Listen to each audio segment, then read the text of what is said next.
Hello there everyone, welcome back to another Gate Ruler video.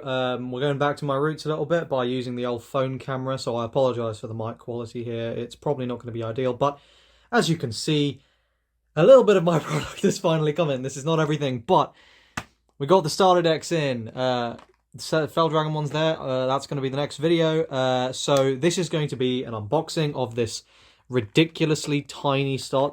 Like, I don't know if you can... My hand is literally, like, bigger than the starter deck. It's basically zero packaging. But before we get started on my unboxing and review, because this is going to contain my updated thoughts factoring in set 2, so you definitely do want to watch this. If you want to see my first reaction to this, back when the game came out in Japanese, you can check a card in the top right hand corner. But before we get started, I want to shout out to Sundial. Thank you so much. Sundial is my first Simian level supporter. And indeed the first supporter on this channel. Thank you, your support means a lot, and it definitely really does help the channel. If anyone else wants to support the channel, become a channel member incidentally, you can find the details in the description. And final shill, if you want to get your starter decks, they're completely sold out in Europe, annoyingly, so you're going to have to import, and if you're going to import, then please use my affiliate link in the description to pick up your starter decks and help support the channel. Shilling out of the way, let's get into this thing. So, that was a bit over-enthusiastic. There is tape. There is always tape. I mean, there's the list. You can pause there if you want. But yeah, I mean, as I said, it's just very small.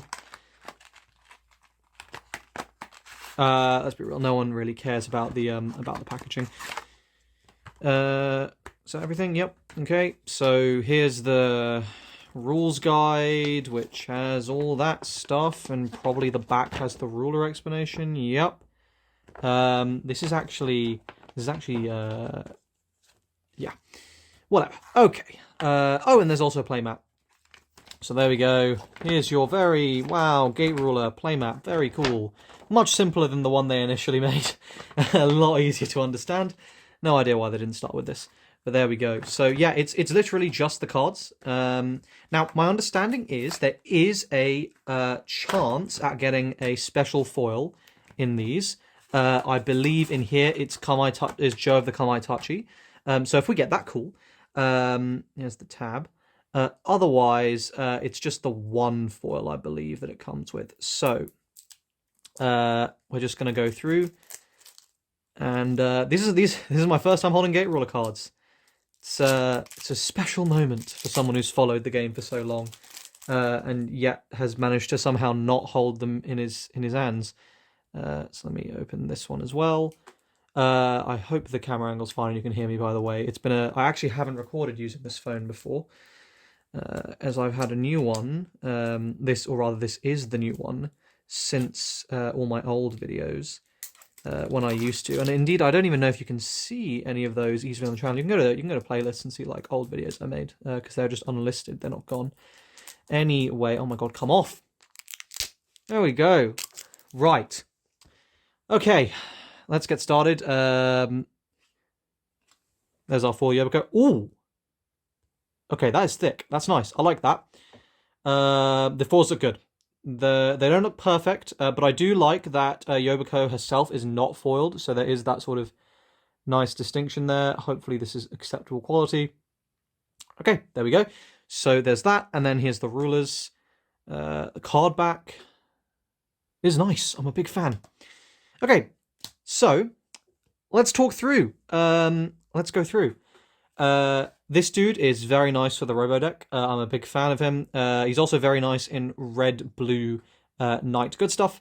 As a defender, if you can buff him up his HP, there's another card in here, I believe, that does that. He becomes very annoying. But even 4 HP is reasonably annoying, and 4 attack is quite nice, so this guy's pretty decent. 4 copies of this dude, who is obviously essential in Maserao. This is just a very nice vanilla because of the robotic trait, but you tend not to play it in my experience.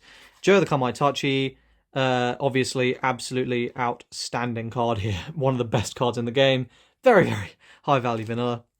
2-strike vanilla, really, really good as well. Now, this was the card I meant, that buffs your militaries by +1 HP. This is a fantastic card. It didn't see play initially. This includes itself, though, so it's actually a level 0/2/3/1 that buffs all your other militaries. This card is really annoying. If you ever get a board with 2 of him, your opponent is going to go nuts.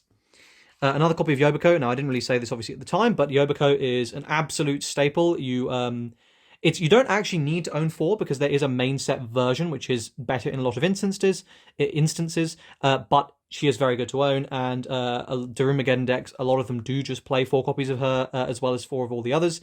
So there's that.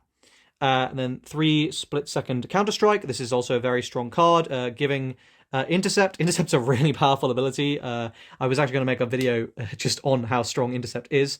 So yeah, very, very strong card there. But it doesn't see as much play in the second set. So yeah, from this pile, the main stuff is Yobiko. Inagi sees play. Jinrai sees a little, but not really. Joe sees a really good amount of play. But the rest of these, unless you're specifically kind of building for them, don't see a great deal. And I'll sort of deal with this here. So Desperate Resistance. This card sees a very solid amount of play. It's really, really good. Buffing +3 HP is very, very, very nice. A very scary card. The big boy, 4 copies of Goldizer. This guy sees play now. He will see play in set 2. He'll see play for a while. Very, very powerful vanilla. Very, very solid. Personally, I prefer Mesa in set 2, but there's 4 strike is 4 strike. We got our legend, Silverfang. This guy's okay, but realistically, you're only going to be playing him in the robot deck, even in set 1. So, I think this card sucks, and I stand by that opinion. This card is something you probably only play in Highlander in set 1, and then after that, you don't really bother. I believe this is an important Space Peeps card. I can't remember if it's Space Dalahan you have to play, but if it isn't, then yeah, this card kind of sucks. The 4/2 is not great, honestly. It's very susceptible to Malevolus and stuff. Then we've got 2 copies of our Emergency Fusion now. This is a great card, again, in the robotic deck. Not particularly good outside of that, though.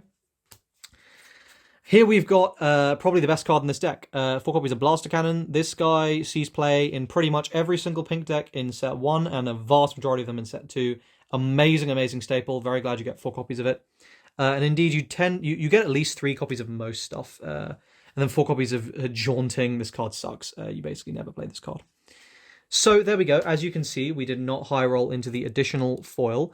But that's sort of my thoughts on the deck. So again, to highlight the main cards, Blaster Cannon is fantastic. This is good in robotics. Emergency Fusion now. Bad. Silverfang is good in robotics. Obviously, Goldizer's, Goldizer. This card's pretty generically good. Yobiko's amazing. Inagi's pretty good. Joe is amazing. And that's pretty much all the main stuff, but the starter deck itself is very solid. So, there we go. I hope you guys enjoyed this video. Sorry for the total lack of content, but, man's had exams. This is sort of my first little breather, the time I'm going to record this. So I'm recording all these videos at once.